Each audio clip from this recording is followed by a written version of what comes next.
Excuse me please, हमें परविंदर जी से बात करनी है। जरा सुनिए प्लीज, हम परविंदर जी से बात करना चाहते हैं।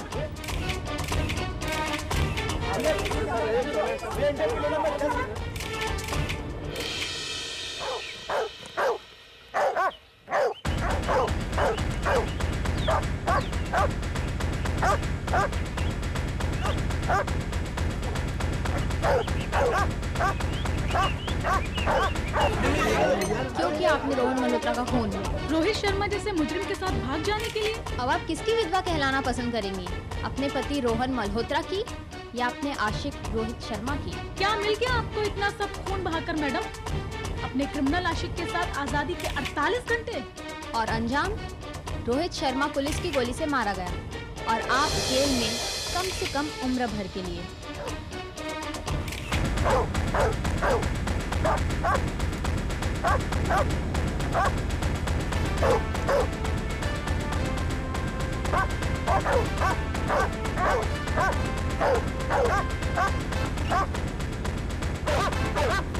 लेट्स गो अवे, यहाँ पर तो कोई नहीं है।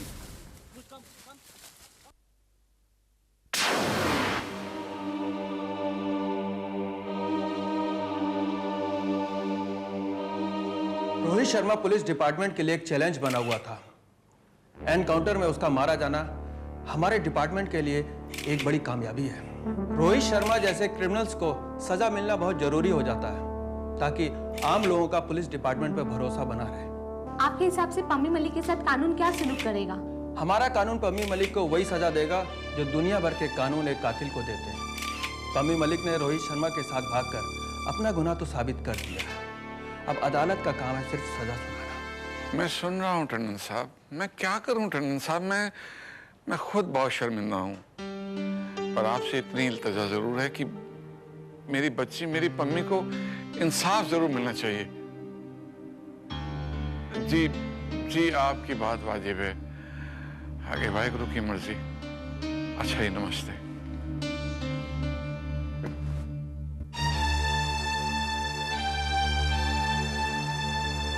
सर, वो कहते हैं कि राज एनकाउंटर में मारा गया और हमारी पम्मी पुलिस हिरासत में है। तो आप इतने दुखी क्यों हो रहे हैं बाबूजी? यही तो आप चाहते थे ना? आपको तो खुश होना चाहिए। इतना बड़ा इल्जाम अपने बाबूजी पर क्यों लगा रही है पुत्र? मैं पम्मी का बुरा चाहूंगा? जब हम अपनों की बहुत ज्यादा भलाई करने निकलते हैं ना बाबूजी, तो उनका बुरा ही करके लौटते हैं। पम्मी ने राज के साथ फरार होकर बहुत बड़ी गलती की। क्या मेरा ऐसा सोचना गलत था? गलती तो तब हो गई थी बाबूजी जब पम्मी की बातों को अनसुना करके हम उसे गलत समझते रहे, उस पे इल्जाम लगाते रहे। गलत होना तो तब से ही शुरू हो गया था बाबूजी, और होते होते इतना हो गया कि अब हमारे सुधारे नहीं सुधरता। पुत्र, तू किन गलतियों की बात कर रही है? बाबूजी, पम्मी कहती रही कि राज देव है, पर हमने उसकी बात पे यकीन नहीं किया। और एक दिन देव का चेहरा लगाकर एक बहरूपिया आ गया, हमने उसे देव मान लिया। हमने आंखों की तो मानी, पर दिल की नहीं सुनी। अगर दिल की सुन लेते तो पम्मी की हर बात पे यकीन करते। पर बाबूजी, ईसा को सूली पे चढ़ाने वाले भी इंसान थे, सीता मैया को बदनाम करने वाले भी इंसान ही थे, और आप और मैं, हम भी तो इंसान ही है ना बाबूजी। मानती हूं कि गलतियां हुई हैं हमसे, पर अब मैं इंसाफ किसी और पे नहीं छोड़ूंगी। अपनी पब्बी को बचाने की हर मुमकिन कोशिश करूंगी मैं, क्योंकि शुरू से ही वो बेगुनाह थी। उसकी सच्चाइयों के लिए मैं लड़ूंगी।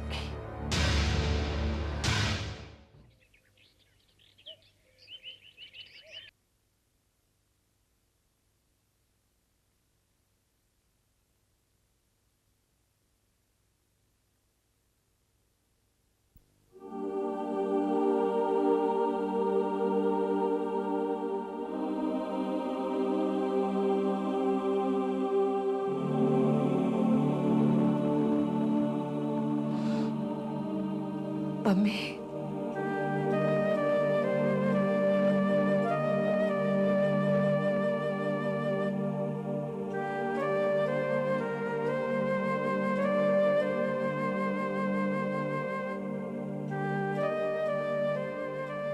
चैन से बैठने नहीं दिया ना आपको। कब से तो परेशान करती आ रही हूं मैं। माँ अपने बच्चों की परेशानियों से कभी परेशान नहीं होती, बल्कि वो परेशान करते हैं तो अच्छा लगता है उसे। पर इस बच्ची ने तो अपनी माँ के साथ इस बार ज्यादती ही कर दी है।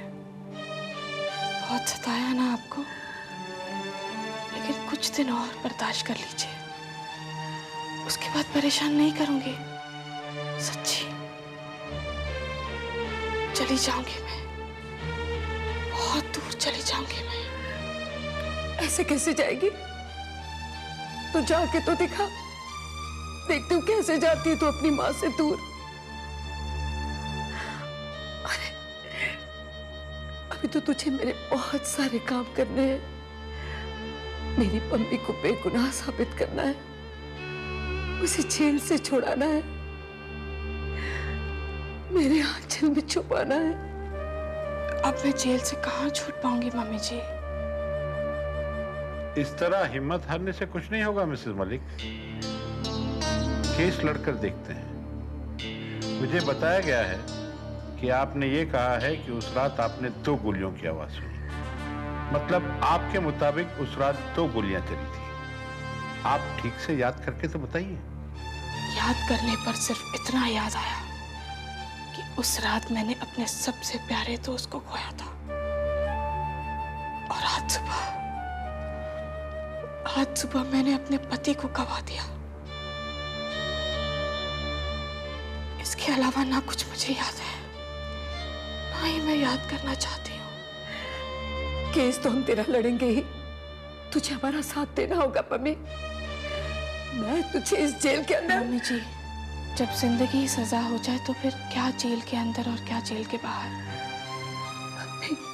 मैं जेल से बाहर आ भी गई तो भी देव के बिना क्या करूंगी? ये केस तो एक अच्छा बहाना है। आज तक जिंदगी मुझे अंगूठा दिखाती रही ना, इस बार मैं जिंदगी को अंगूठा दिखाती हूँ। पर तुझे ऐसा करने कौन देगा? ये जिंदगी मैंने तुझे दी है, मेरा कर्ज है तुझ पर, समझी ना? एक्सक्यूज मी मैम, मुलाकात का वक्त खत्म हो चुका है।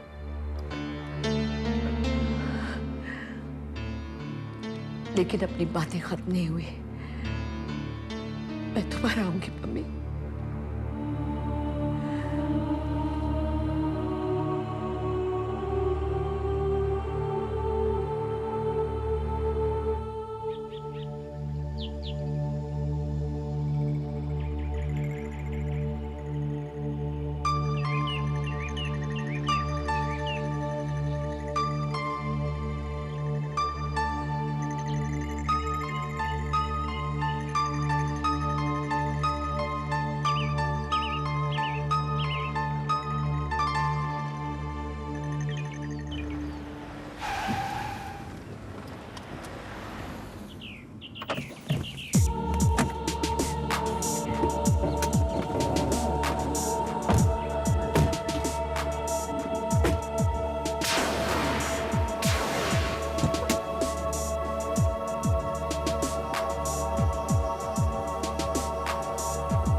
किया था ना इस घर में नहीं आना, फिर तेरी हिम्मत कैसे हुई इस घर में कदम रखने की? क्या है कि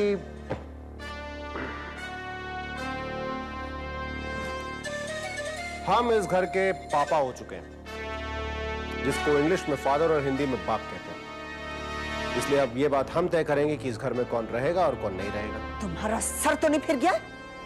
तुम होते कौन हो? और चल निकल जा घर से बाहर। मेरी तरफ कदम बढ़ाने से पहले बाबूजी जरा इन कागजात पे गौर फरमा लीजिए। और जब तक बाबूजी पेपर्स पे गौर फरमा रहे हैं, आप मेरी बात पे गौर फरमाइए भी जी। इस घर का आकाश आप लोगों के लिए पराया हो चुका है।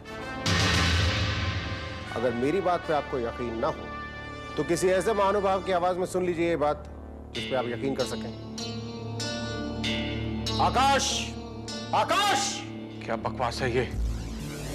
इस कानूनी चिट्ठी के मुताबिक ये घर कैंट ग्रुप ऑफ होटल्स तुम्हारा और आकाश मेहरा का हो गया। इसका मतलब बाबूजी आपकी सब कुछ समझ में आ गया कि ये सब मैंने अपने और देव के नाम करा लिया है। क्योंकि बाबूजी दरअसल काफी अरसे से मैं ये देख रहा था कि आप और सैम ये तमाम कारोबार संभाल नहीं पा रहे थे। तू कौन होता है हम पर उंगली उठाने वाला है? मैं कौन होता हूं? बाबूजी मैं इस कंपनी का सीईओ हूं, सीईओ। लगता है बुढ़ापे में आपकी याददाश्त और कमजोर होती जा रही है बाबूजी। ये तुम ऐसे किससे बातें कर रहे हो आकाश? और तेरे बाबूजी से बात कर रहा हूं। और लगता है इन्हें भी रिटायर करना पड़ेगा। क्यों दे? माइंड योर लैंग्वेज आकाश। घर के बड़े बड़ों के साथ तुम ऐसे बातें करोगे?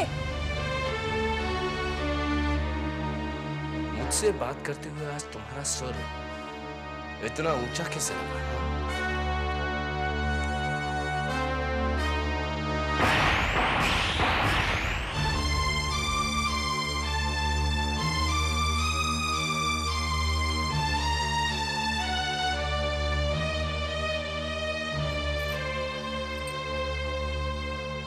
तुम मेरे घर के बड़े बूढ़ों के सामने ऐसे बात करोगे तो मैं तुम्हें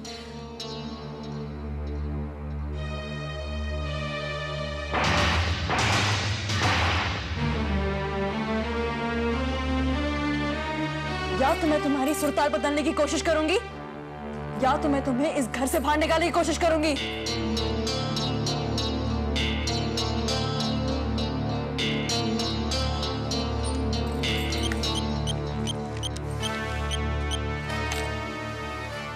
हेलो सैम, प्लीज तुम जल्दी घर आओ।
सब लोग अपना बोरिया बिस्तर पैक कर लो। तुम लोग पैक कर लो।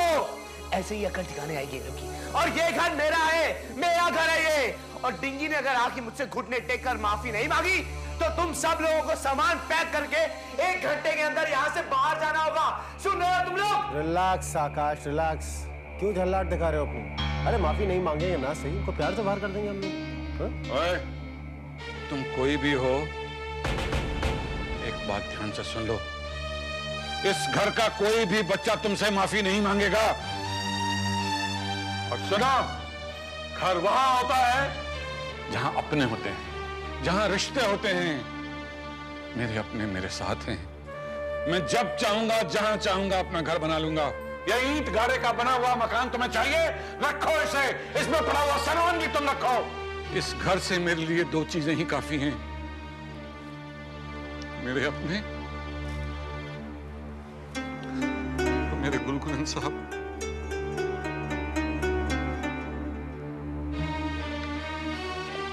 चल सुख,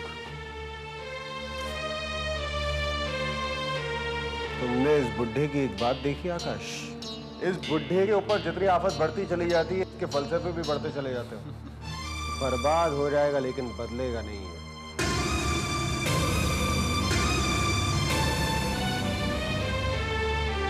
चलिए भी। सुख, मैं झगड़ा नहीं कर रहा। मैं इस महाशय से एक बात पूछनी भूल गया हूं, जो पूछनी बहुत जरूरी है।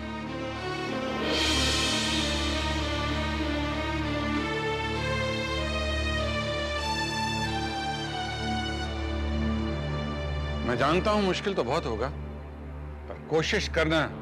अगर तुम्हारे बाप का पता चल जाए तो मैं उससे मिलना चाहूंगा। वो मां कभी संस्कारी नहीं हो सकती जिसने तुम जैसे बेटे को अपनी कोख से जन्म दिया है। अरे क्या कर रहे हो? क्या कर रहे हो? अरे छोड़ो ना। चलिए। ये क्या कर रहे हो? अरे क्या कर रहे हो? चलिए। अरे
बड़े से बड़ा गलीस आदमी भी किसी सरदार की पगड़ी के साथ मखौल नहीं करता।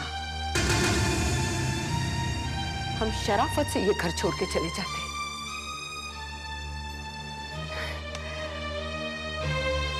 पर बेटा, अब तो हमें इस घर से निकाल के दिखा।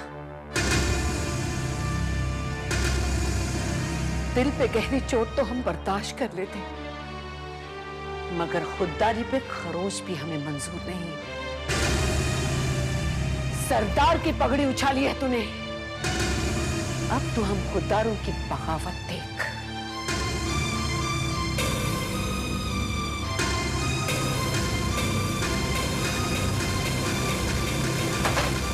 ये पढ़, तुम्हारे लीगल ऑर्डर्स पे मैं ये कोर्ट से स्टे ऑर्डर्स लेकर आया हूं।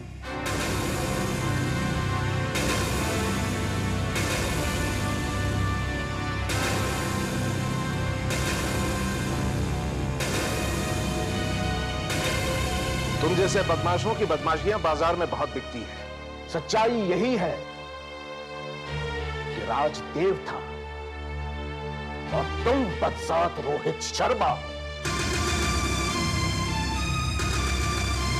और अब हम नहीं, तुम दोनों इस घर से बाहर जाओगे। Come on, get out! Get out! नहीं समरजीत, ऐसे खास मेहमानों को ऐसे विदा नहीं किया जाता पुत्र।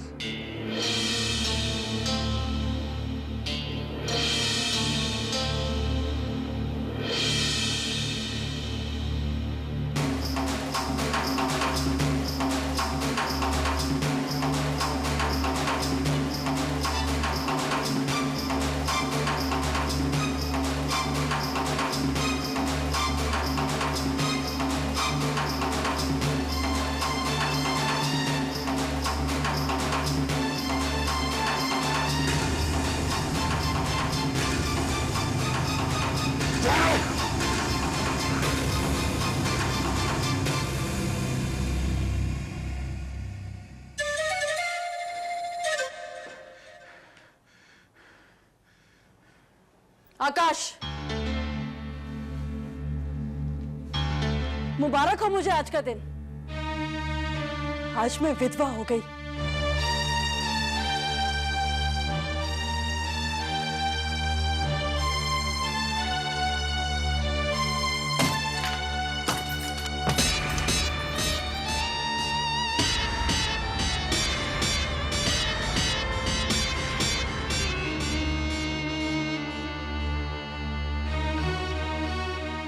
तुम जैसे पति के होने से तुम्हें विधवा ही अच्छी।